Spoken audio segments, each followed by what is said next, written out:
Good morning.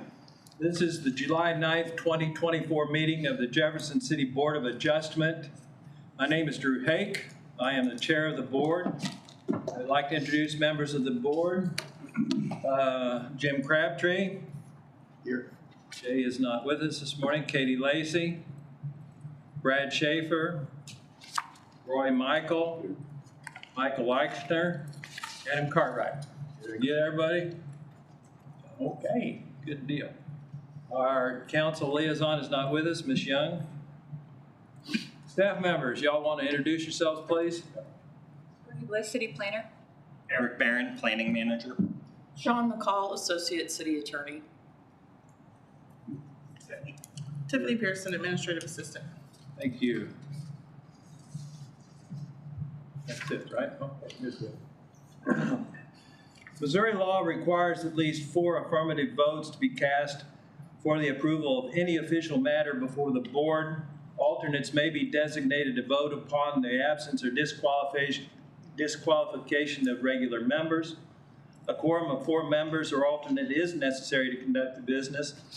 I declare that a quorum is present. We don't have any regular members absent. Oh, you, Jay.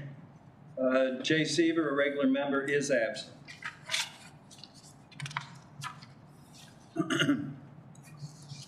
Any members who wish to disqualify themselves from any vote on the agenda? That's you. Oh, yes, sorry. Second case.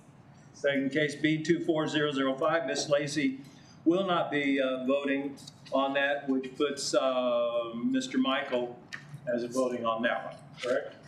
Okay. And then Mr. Cartwright votes on both. Mr. Cartwright on both. Okay. Good deal. And Mr. Eichner on neither one. Okay. So I vote with. Never. I'll be here all day. Yeah. Well, at least till 8. Participate in discussion. Okay, so the voting members are as follows: Crabtree, Hake, Lacey, Schaefer, Cartwright, and Michael on case 2. Okay, here we go. Is there an applicant or representative present for these cases? Case number B24004, 112 Fulkerson Street, lot coverage variance. Is there an applicant present for B24005, 701 West Main side setback variance? Okay, are there any requests for a continuance of either case? No. Are there any requests to reorder the agenda? No. Okay.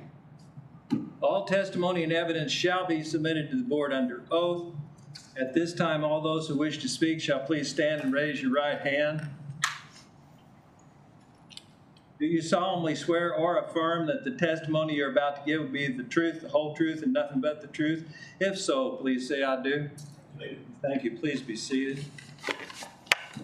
Okay, Ms. Courtney, I think it's your turn. Mr. I'd like to briefly describe the procedures of the board. The proceedings of the meeting are being recorded, so please project your voice when speaking and give your name and address for the record. The standard order for each case is as follows. After introduction of the request by city staff, the applicant or their consultant will provide information on the request. The opening presentation by the applicant shall be limited to 10 minutes unless additional time is granted by the board. The applicant should have 3 additional minutes for closing testimony if requested. We will then ask to hear from supporters of the request. We will then ask to hear from opponents of the request. We will then ask to hear from anyone else who wishes to speak on the request. Testimony shall be limited to 3 minutes each unless additional time is granted by the board. City staff will then give their recommendations on the request. In order to reduce the time necessary to hear an application, references to printed materials, including staff reports and applicable findings, should not be read into the record unless directed by the board. The board will close testimony from the floor. The board will then discuss the proposal and then publicly make its determination with reasons. The form of motion shall be positive, that is if the motion shall be made to accept the request as presented or with modifications, stipulations, or conditions.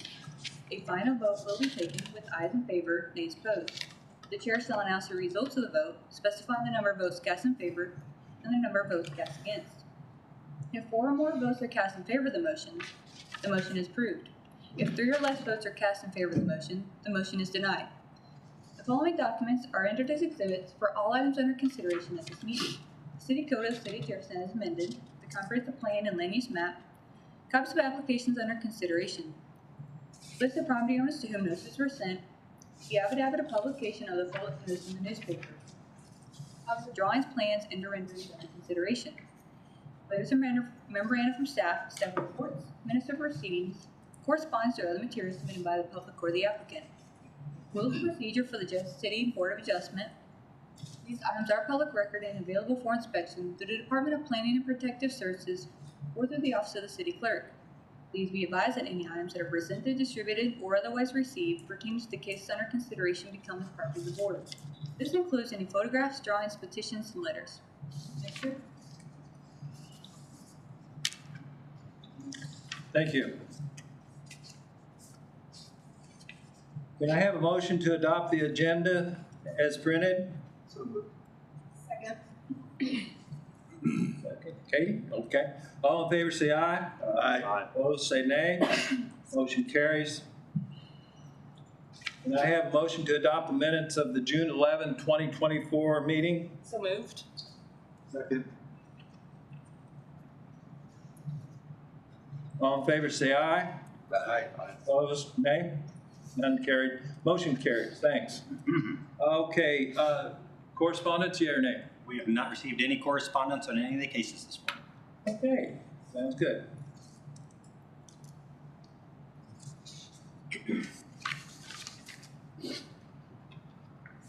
Okay, here we go. Case number B24004, 112 Fulkerson Street, lot coverage variance. Request filed by the GNJPJC Family Trust as a property owner for a 15% lot coverage variance from the required maximum 65% impervious surface lot coverage to permit an 80% lot coverage for a new carport and driveway. The property is zoned RA2, high density residential, and is located on the west side of Fulkerson Street, 100 feet north of West Main Street, and is described as Lot 3 of a subdivision of in-lots 10 and 14, and parts of in-lots 9 and 13 in the city of Jefferson, Cole County, Missouri. Ms. Courtney.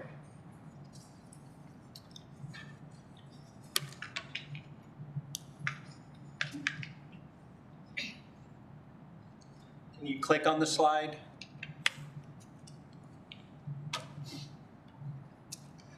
Thank you, Mr. The subject property, 112 Fulkerson Street, is outlined in blue on the screen and is zoned RA2. It contains a single-family residential home. Surrounding zoning includes, or is all RA2 high density residential. Surrounding uses include a vacant buildable residential lot just to the north, owned by the applicant as well. Then to the east is Highway 54, and then also you can see the Missouri River Bridge there. And then to the south are two single-family residential homes, and both of those lots, their locations being 904 and 900 West Main Street, are also owned by the applicant. And then to the west is a water utility facility. Here's a closer-up aerial image of the site with the subject property again outlined in blue. And you can see that it contains a single-family residential home. And then you can see the layout of that site with the driveway kind of there, a little bit of work there. And the proposed structure would go on the back side of that home. What they're looking to do is construct a carport, which would be 5 feet from the rear property line, 5 feet from the north property line, and then 15 feet from the southern side property line, and 17 feet from the home. So the carport structure would measure 25 feet by 30 feet. And they hope to do, and they're planning also to do a little bit of a driveway addition to accommodate that carport addition. Within the zoning code under Article 5, there are density and dimensional standards which detail things such as setbacks and maximum lot coverage, building height requirements, things like that. And then there's also a lot coverage maximum. And for the RA2 district, which this site sits in, the maximum is 65%. To construct that carport, it would exceed that 65% maximum lot coverage for impervious surface coverage. And so they're requesting a variance from that in order of 15% to allow them to have up to 80% 80% impervious surface coverage.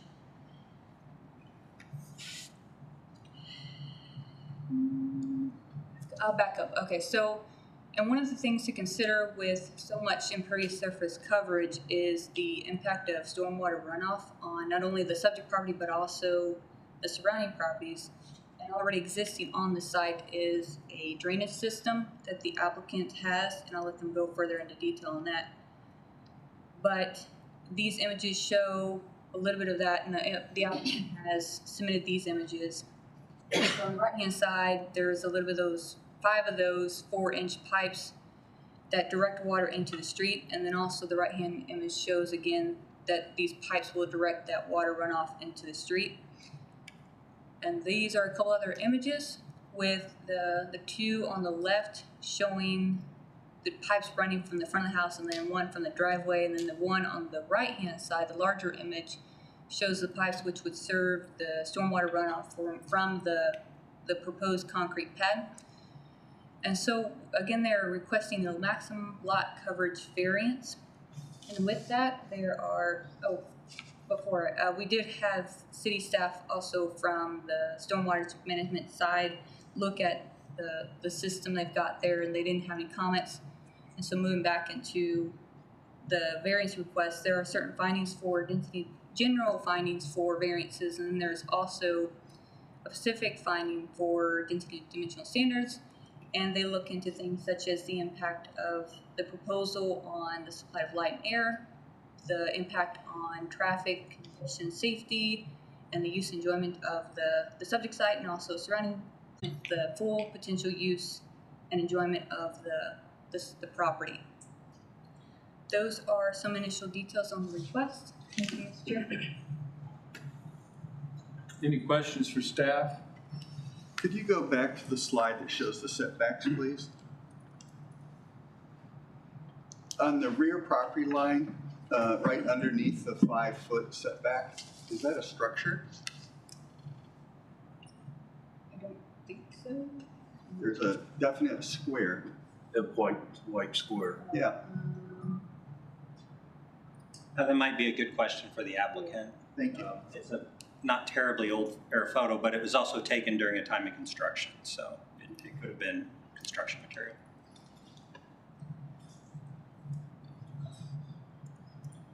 Anything else? Ms. Courtney, city stormwater staff, you said visited the site with no comment. Is that a common practice, or is the applicant going to need some sort of permission from the stormwater people for this? No comment usually indicates we don't want to say anything. Oh, no. No comment with respect to what's, like no recommendations for change or anything as this is going in front of the board of adjustment. That's really what the purpose of that statement is. Okay. As Courtney kind of outlined, and it's been a while actually since we've processed a variance such as this. Right. This one I wasn't all that familiar with, and I've been here a long time. Yeah, I don't think we've done one during my time, but there have been others in the past. And one of the kind of primary areas of concern with it, Water off the site onto the street. Right. And there was no issue? No issue. No. Thank you. In fact, that's fairly common. So Seems better to put it on the street where then it goes into the public system as opposed to sheet flowing onto neighboring property. Right, as long as the public system isn't overloaded, and there's some areas of the city where it is. And that's one of the reasons to have them look at it. They had no comments. Thank you. This one's pretty much high ground, if I recall. It is, yeah. The water goes downhill? Sometimes. Okay, any other question for Ms. Courtney and staff? Seeing none. Who would like to present this case? If you would please come to the podium, name and address for the record, please. Good morning, Mr. Chair, members of the commission, I should say Board of Adjustment.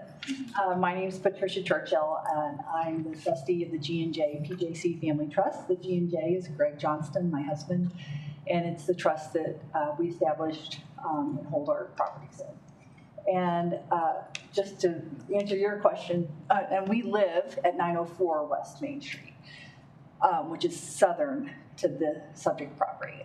To answer your question, Mr. Crabtree, the picture to the right, the large picture, was just taken actually yesterday, and there's no structure back there. I think that must have been a construction something in that aerial. So for those, it was in the application material, but this project has been kind of a labor of love. My husband has lived in 904 West Main Street for 31 years as of last week. He's been there so long that he got his loan from Cindy Schneiders when she worked at Capital Savings Bank. So over the years, we purchased the additional properties, in part because to kind of stabilize the neighborhood, frankly. They're affordable homes, but they are expensive to maintain. And we gutted 904 first, and that's down to the studs except for the hardwood floors. All new plumbing, all new electric. And then 4 years ago, it's my husband's idea, if you can believe it, we decided to gut the home next door to us, and my sister moved there from Quincy. And we ended up raising the structure at 112 because it's for my elderly parents, and it had 2 floors, bedroom and bath were up on the 2nd floor. And my dad would be 92, and he's ridiculously active. My mom's 86 and is a little more frail, and they live here part-time. So that was the purpose of tearing down that, to make it a modern home with accessibility so that they can age in place for as long as possible. This is the last piece of that plan for 112 Fulkerson, which is to add a carport.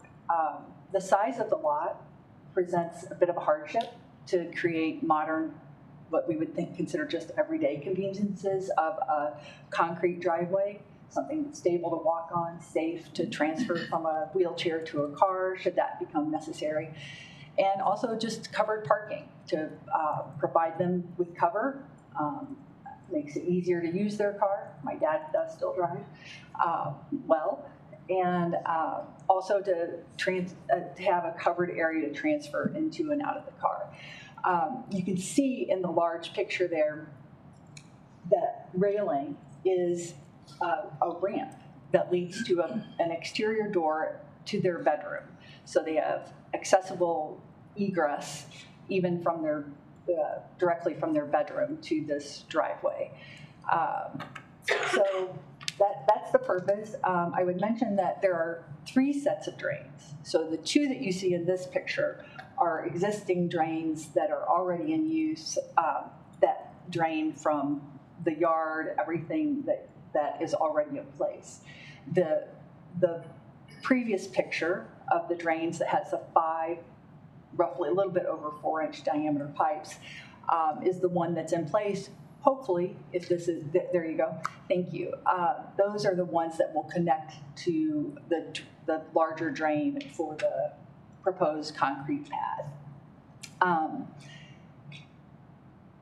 Having owned our house for 31 years and acquiring these properties, we've done a lot of drainage projects over the years because we were the recipient of some of the houses on higher ground. And so we really improved that a number of times over the years. You have to redo things as your use of the land changes.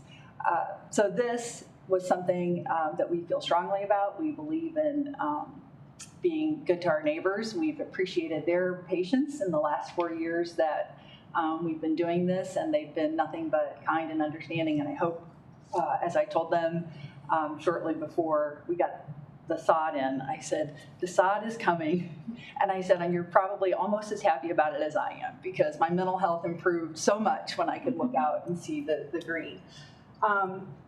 So I hope that if you have any questions about the drainage, I'll do my best to answer those. I was pleased to hear that there were no concerns from the stormwater folks. As far as the aesthetics, if we could go to the next slide, you can see the back of the house. So this is our view of the water treatment facility that went up just a few years ago. I don't think that our carport would damage the aesthetics from the water tower's point of view. But I also think that in fairness, that Kelsey, who lives another lot away, we have a vacant lot that we own, and then Kelsey. But these are not right next door to her, and also don't change the character of the neighborhood. I think that in fact, I think the project has really raised the aesthetics of the neighborhood overall. Previously, there was a gravel driveway, which in my mind just doesn't have a place in a modern city. And so I think that this has done a good job of honoring the house that was there. It's not identical, obviously, because it is all one level, but it evokes the same sort of feel of a smaller single-family home. It's a 2-bedroom, 2.5-bath home. So I want to think about any of the other, do you have any questions about it? I don't think it diminishes the value. I think aesthetically we've done a lot of work to try to make it attractive for us and also for our other neighbors. Board members, do you have any questions for the applicant? Can you find yourself just at night viewing that water treatment plant? Just the beauty of I drink it in. Yeah, so yeah. It is the water treatment, and a little jealous. I know that they are doing a lot to keep our drinking water safe, and I know that's important and it's sacrifice.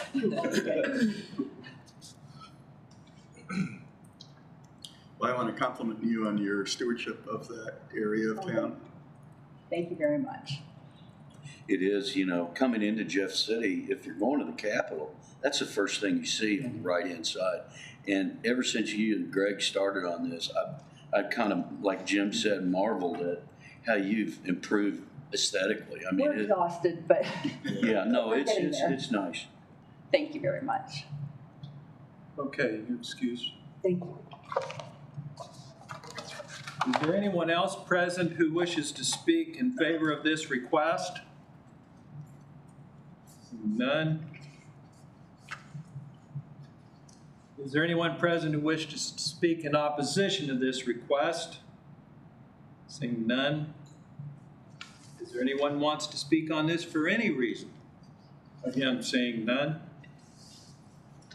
Ms. Courtney, we'll close our testimony, and Ms. Courtney can take it on. Thank you, Mr. Chair. So the variance is again for a 15% increase to allow for 80% maximum lot coverage surface. This would permit a carport to serve the residential use, and to mitigate the stormwater runoff, there is a drainage system on site which would direct water onto the street, and city staff has already looked into that and they do not have any comments on that. And then the proposed carport must meet all city code requirements, and that includes obtaining all applicable inspections and permits.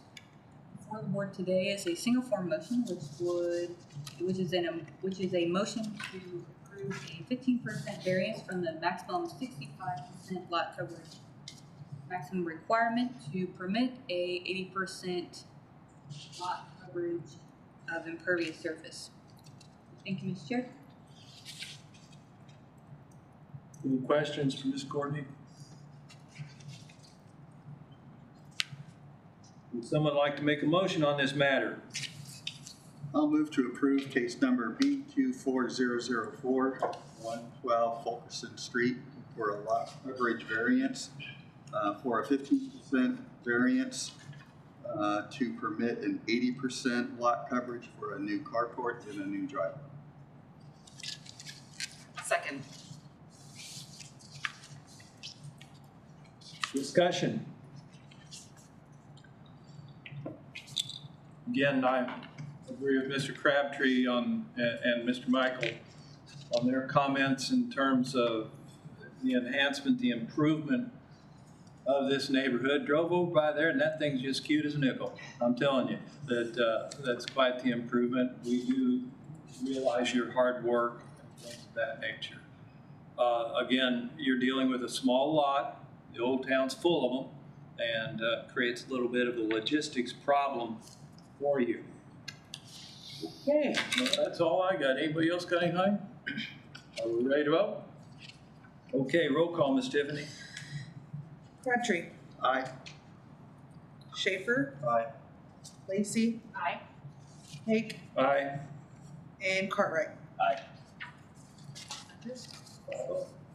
Motion carries 5-0. We're done and you won. If you have any questions, see these folks over here. They'll be glad to help you. Thank you. And thank you for your excellent presentation. Thank you. I just want to thank your support too. They've been very kind to work with the process as have all the inspectors, so appreciate it. Thank you. She's an attorney, she proved it. She's.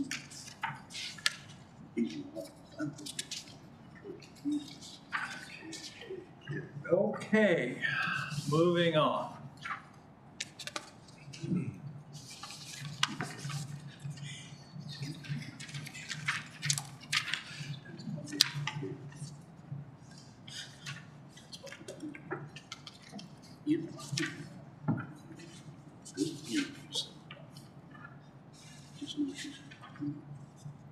Okay.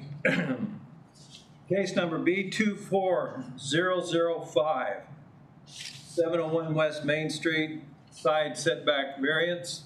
Request filed by Missouri Local Government Employees Retirement System as a property owner for a 15-foot variance from the required 30 feet setback for a non-residential buildings between 31 and 45 feet in height to permit a 15-foot side setback for a 3-story building addition.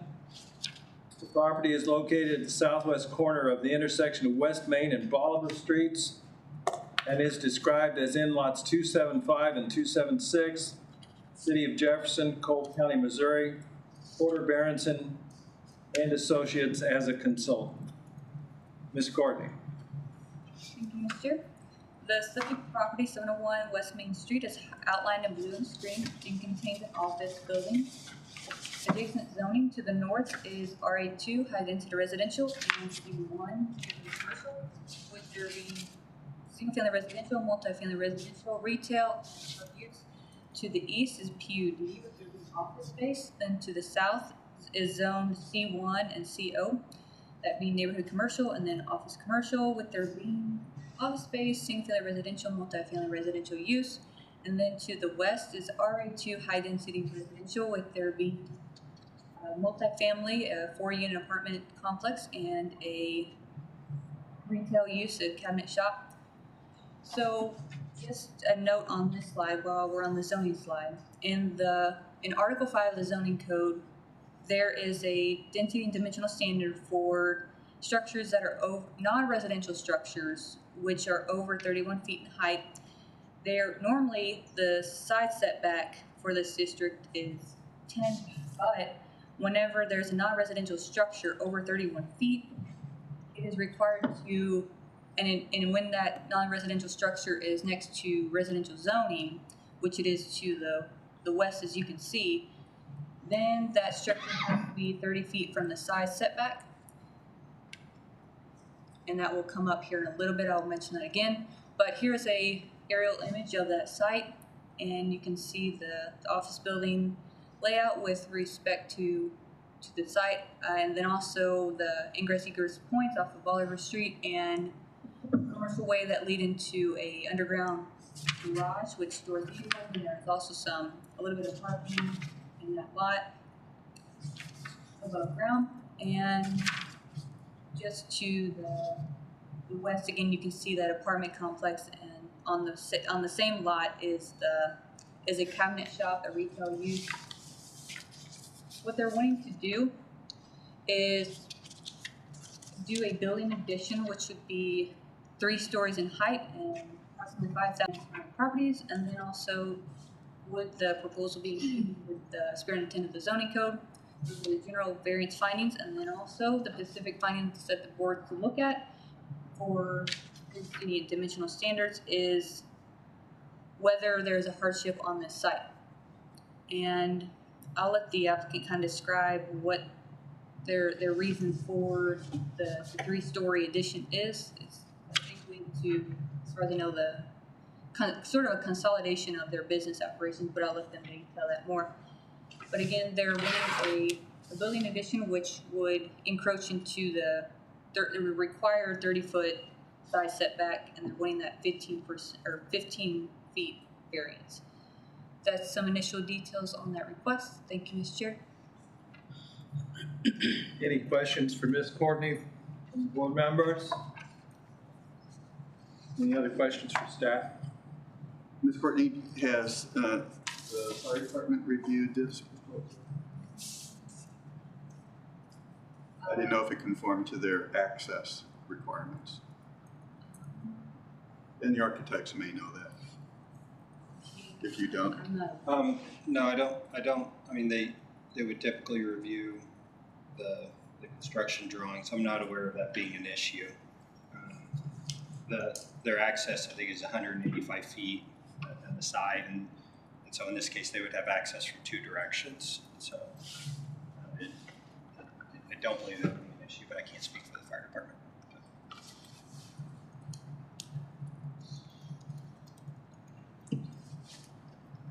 Any others? yeah, Ms. Courtney, the adjacent state building is non-conforming to this requirement of the setbacks. Which building? It would be to the plan northeast. Okay. So that building appears to be constructed at a front property line, and so I don't think it's, well, I don't think it's an issue with the zoning. So the They actually item don't. of, They don't need to conform. well, they're not next to a residential zoning district. Well, they are in the extreme north. Well, it's across the street, and so they're really not. I guess what I'm trying to establish is sense of place. It seems like this proposal fits in with the established architecture codes. So that is an item that we, as we look at it from a staff perspective, we look at the area. Courtney in her presentation laid out what a half a dozen different zoning districts in the area. Right, I know. And a half a dozen different uses, probably more, in the area. And we are in Old Town, where buildings are constructed closer together. And so that's something that's not lost, at the staff level, as we look at a building that's being constructed, in the central area of the city. Take this building and put it on the, in the suburbs of the city, and put it next to a single family neighborhood, and you might have a little bit different perspective on something like this. And I think we tried to address that within the response to findings, that the nature of the area is Old Town, mix of different uses, and plus there's not large quantities of available property for construction in this area, and yet there still is a central city a desire to increase density. And so some of those things we tried to address to the extent we can within the findings. Thank you.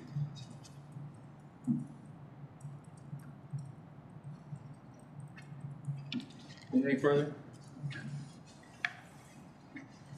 Who would like to present this case? Come to the podium, name and address for the record, please.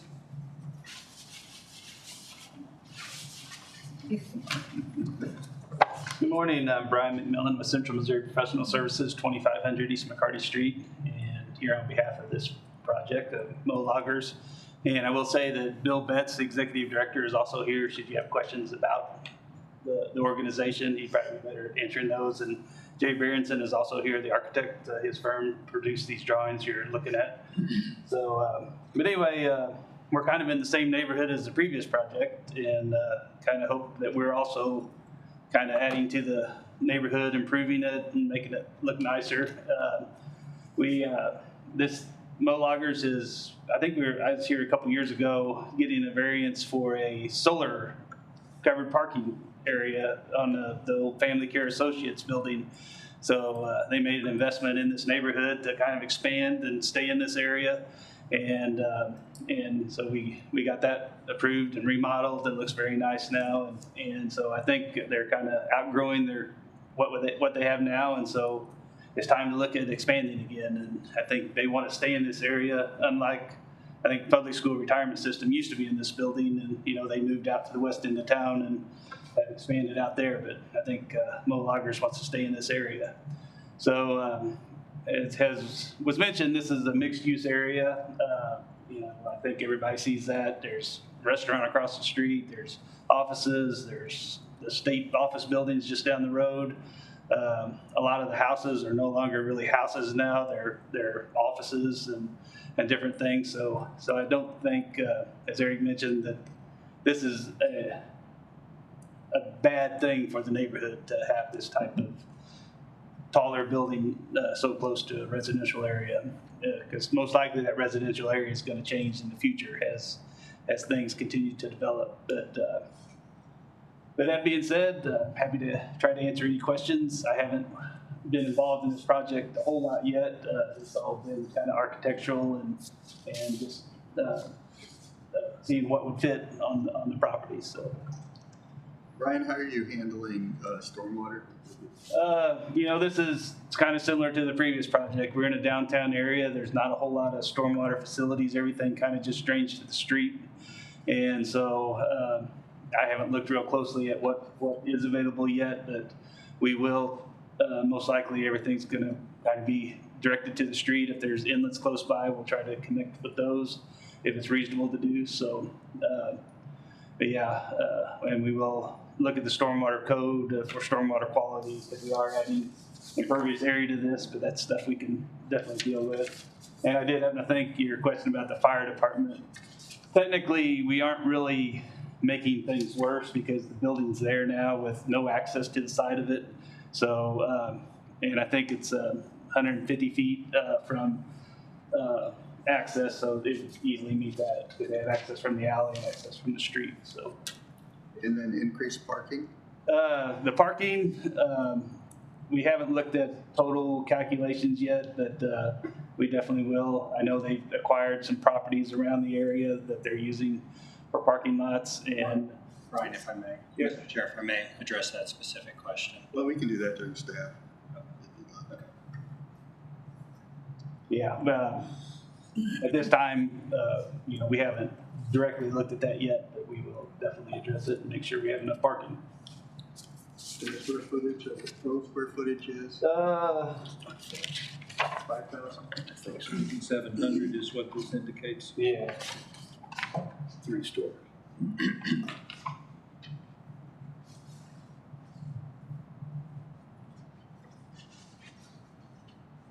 That's just under 6,000, 300. So that's just under 20 parking spaces. Yeah. Okay. Any other questions? Mr. Millen? Thank you. All right, thank you. I assume that the architect has a representative ready to present. Would you, podium please, name and address for the record? I'm Jay Berenson with Porter Berenson Architects in Ashland, Missouri. We do have some other slides showing the renderings of the building. Do you have any specific questions regarding the building itself? As you can see, we're keeping with the original design and aesthetics of the building. In order to get all of their staff into one building, and that's the idea here. It will take the 3 stories and that size space, and that's obviously why we're asking for the variance.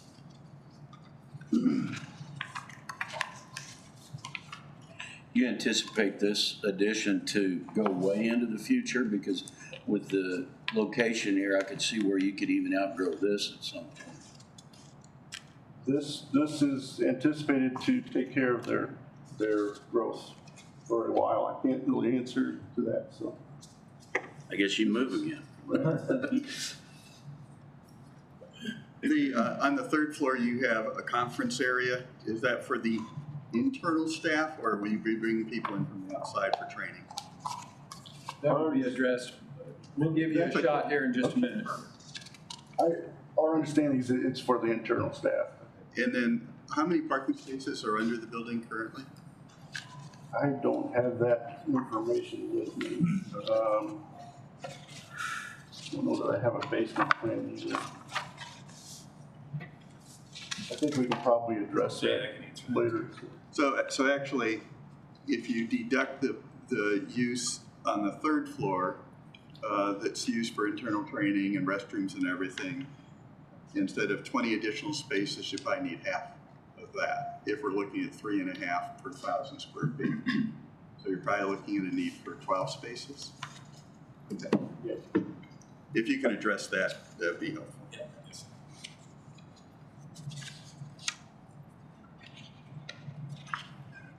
Any other questions? Any other questions for the applicant or the architect? No. Thank you.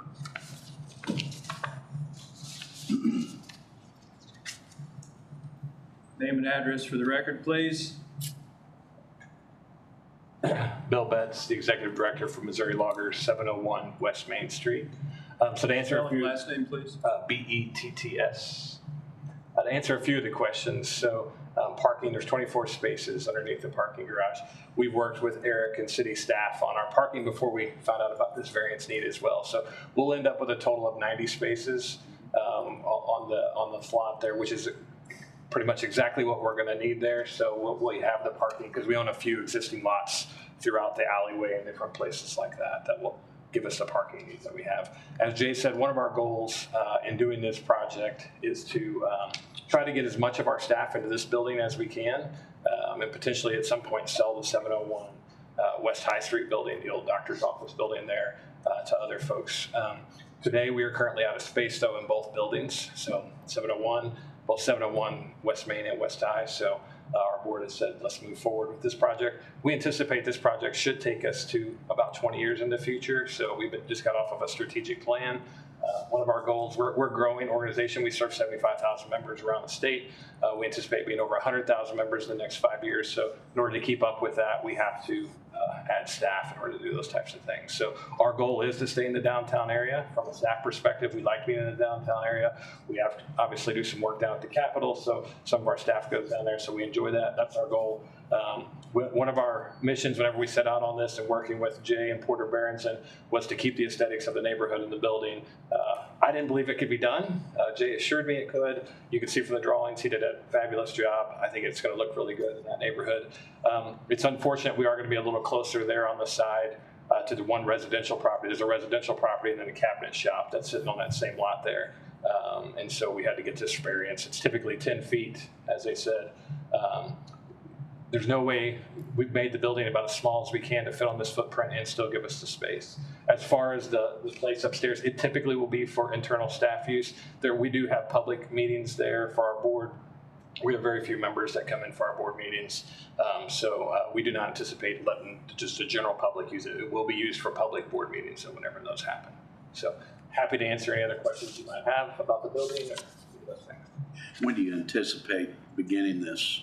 We hope if everything goes well and you guys give us approval, we work with city staff to get everything, we intend to break ground January, February of 2025 is our goal.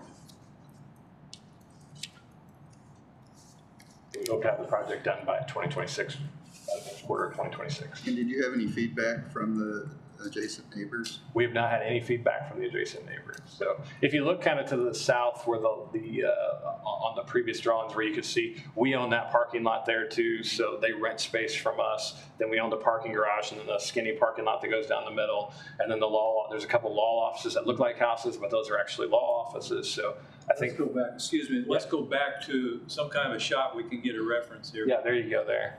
So if you kind of look there on the other side of Commercial Way, that parking lot where all the cars are, that's our parking lot. Then to the, I don't know what that would be, kind of that, yep, so that's our parking lot there. And if you kind of go up, that's our parking lot and our structure all through there. And then the next lot over is actually a law office. So yeah, those are all our parking spaces. So this addition, I used to be pretty good at looking at architectural drawings. This addition is going where that green space is Yes, sir. in the upper, No, No, I'm sorry. okay. that oblong area, or rectangular area. See, that's what I was trying to figure out. Yeah. Because on a couple of these drawings, I couldn't find Bolivar Street labeled or Main. I saw Commercial Way on another one. absolutely. So, And so what you got, the two buildings just to the other side of that green space, the one closest to Main Street's actually a four-person residential building there, and then the one just to the, yeah, there you go. That's actually a cabinet shop, so. And Mr. Chair, while Mr. Betts is at the stand, just confirm that we did have discussions about parking and looking at the parking situation for this building. Turns out that back in 1977, there was a parking variance granted for this building. So prior to construction, they sought a parking variance. I think it was a different agency at the time. Building has since transferred, but there is it's still valid, still relevant. An old parking variance on the property. Plus, as Mr. Betts laid out, they have a number of off-site parking lots. And so we did take a very close look at the parking calculation, including the variance and the other allowances for parking, and came to the conclusion that they meet their parking requirement. Thank you. And 90 is your number of parking spaces. 90 will be And that right. includes these off. Yes, sir, would be offsite, so. And we anticipate being around 80 staff in the building in 5 years. So today we're at 51, so we anticipate over 5 years growing. That's great progress. any other question, Mr. Betts? Thank you. Thank you. Thanks.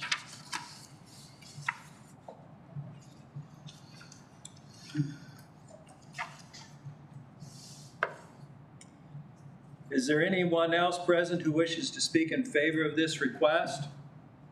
This is your shot if you want it. I'm good. Okay.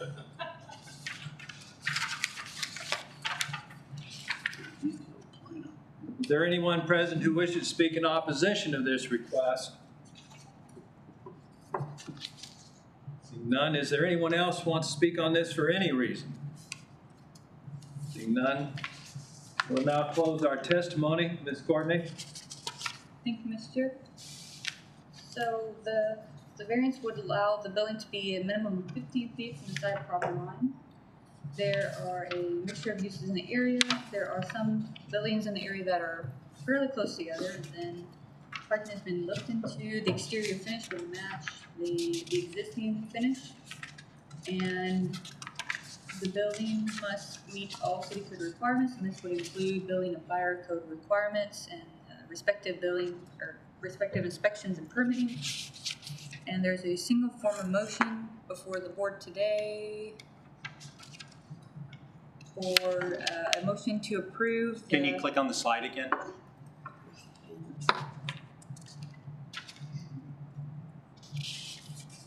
Single form motion, which is a motion to approve a 15 feet variance from the required 30-foot side setback required for non-residential structures over 31 feet next to residential zoning to permit a building addition, which would be located 15 feet or would have a 15-foot side setback. Thank you, Mr. Chair. Any members, questions for Ms. Courtney or staff? I just thought of something. I'm not sure if this should be directed to the staff or recall one of the representatives. I'll let you decide on that one. It's my understanding that this is a consolidation of multiple offices. Is that correct? You can stay put. I'm just saying, is that correct? That potentially our goal would be we have 701 West High and 701 West Main Street. So our goal would be to bring 701 West High folks over to 701 West Main. Okay. Okay. What about increased traffic from bringing all of these? Has that even been a consideration? They're all in it, so 7. Okay. Yeah. So we have thought about that a little bit, but 701 West High and 701 West Main literally are one street apart. So we don't anticipate, having more folks come to the downtown area. Over time, we'll have 30 more staff members there. So that would increase 30 more cars into that area, but it is the downtown area there. So not as worried about that. That satisfies me. Thank you. Yes, sir. All right. Any other members, staff, questions? See none. Someone like to make a motion? I'll move to approve case number B24005, 701 West Main Street for a side setback variance from the required 30-foot side setback for non-residential buildings between 31 and 45 feet in height and adjacent to residential zoning districts in order to permit a 15-foot side setback. Second. Second. Discussion?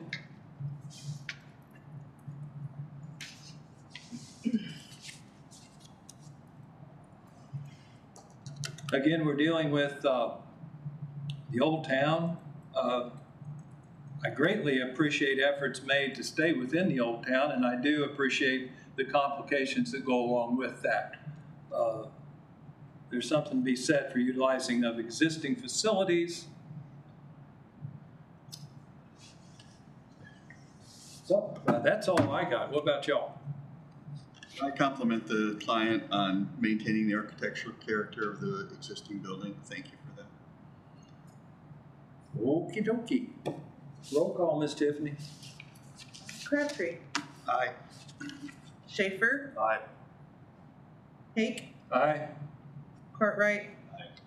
Michael. Aye. Motion carries 5-0. We're done, and any questions? See these folks over here. Thank you for your presentation. It was very thorough. Okay.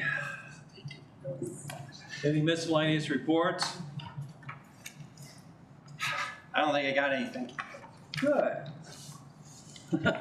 What's Any other business? prospects for next meeting? I think we have anything. I don't think we have anything so far. And, so it looks like perhaps canceling the next meeting. Okay, with that being said, this meeting's adjourned. Thanks to the board for all their participations, and thanks to the AV crew back there doing a wonderful job. Okay. Receive your signature. I've been wondering.